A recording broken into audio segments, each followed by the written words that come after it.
Welcome back. So, this is the first fatal error in a series of 10 that I will be sharing with you that will help improve the quality of your engagement with your prospect and the follow ups that you have with them. So, mistake number one is that sales professionals think that this is something that you do to prospects and forgetting that it's a two-way street.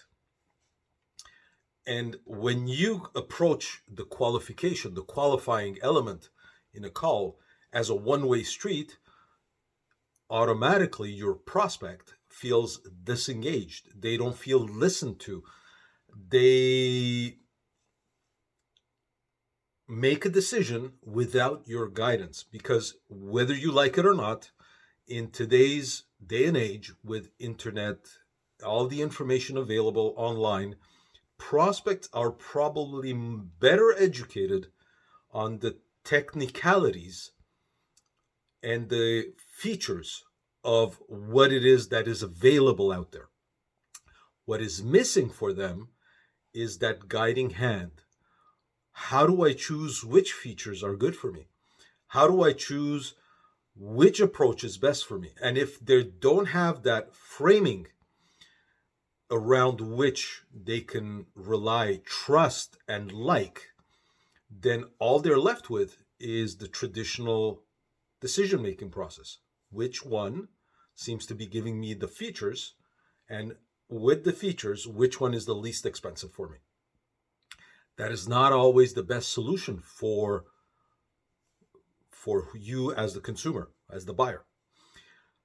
And by considering that the qualification is a two-way street, automatically you will start taking into consideration what your prospect is looking into. And just that mistake, avoiding that mistake actually, will help improve how you interact with your prospect, the type of questions you will ask, looking into the type of elements that they will need to consider before making a decision, and not falling in the trap that, hey, I know you need this. I know this prospect needs this solution. Consequently, this is the right way to go for them. With this mindset, you won't take into account blocking elements. You won't take into account their lower self, their limiting beliefs, the conditions in which they can make decisions. Although this may be what they want, what you've identified, because your prospect hasn't been given the opportunity to buy into it, they feel sold. If you, on the other hand, take their considerations into account and you guide them along the decision-making process, then they take ownership of their decision and they'll be much more engaged.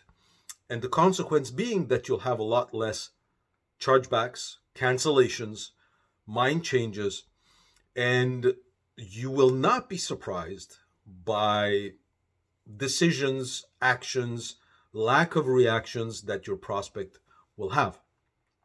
So as far as follow-ups are concerned, what that will do is when you have the prospects buy in into the actions that you're proposing, presenting to them and giving them the opportunity to look into, you'll at the same time confirm with them whether that is the right way, and you'll have their buy-in in keeping contact with you.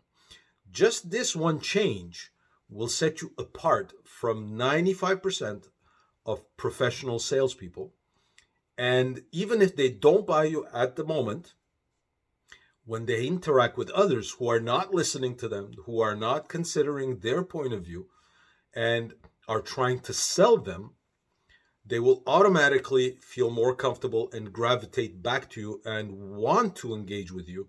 They may even call you back, and like happens to me on a number of occasions, call back and tell you, hey, I am now ready to move forward with you. So that is error number one. Avoid it at all costs. Do not make the mistake, if you want to be a successful deal closer, of assuming that decision-making process is only from your side. Qualification happens on both sides. The prospect is trying to decide, do I feel comfortable enough with this representative to help me guide through the process? Can I trust him to be my guide? Do I feel comfortable enough with my limitations on making this a success? Is this the right product for me? And is this the solution that best answers my needs? The closer's side needs to confirm, do they have the money? Are they the decision maker? How soon do they want to do it? Are they the right buyer's journey step, so that I can make them take the leap and move forward in their buying decision? So that's fatal error number 1. Stay tuned. Soon, fatal error number 2.